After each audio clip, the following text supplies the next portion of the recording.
On complete combustion, 0.3 gram of an organic compound gives 0.2 gram of CO2 and 0.1 gram of water.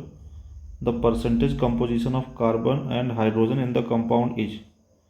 Basically इस question में एक hydrocarbon दिया है, ये hydrocarbon मान लेते हैं, ये CXHY होगा, जो हम इसको रिएक्ट कराएंगे ऑक्सीजन के साथ एक्सेस में, तो यहाँ पर ये प्रोड्यूस करेगा CO2 और वाटर।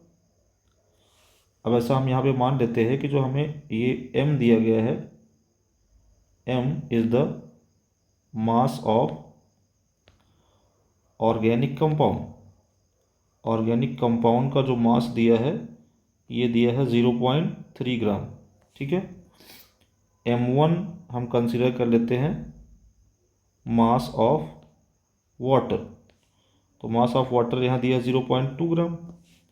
और मान लो M2 कंसिडर कर लेते हैं हम यहाँ पर मास ऑफ CO2। ठीक है, और मास ऑफ CO2 जो है यहाँ पर हमें दिया गया है 0.1 ग्राम।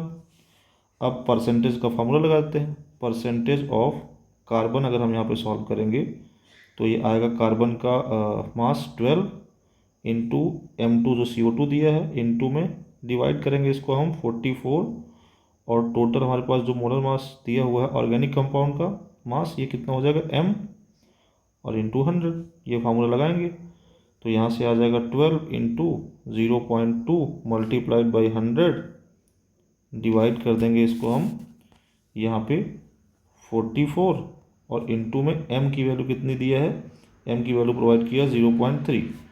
ठीक है, इसे सॉल्व करेंगे तो हमारा आंसर अप्रॉक्सीमेटली आ जाएगा 18.18%। ये आ गया परसेंटेज ऑफ कार्बन। ठीक है, और ऐसा देखो एक ही आंसर है, ऑप्शन नंबर बी।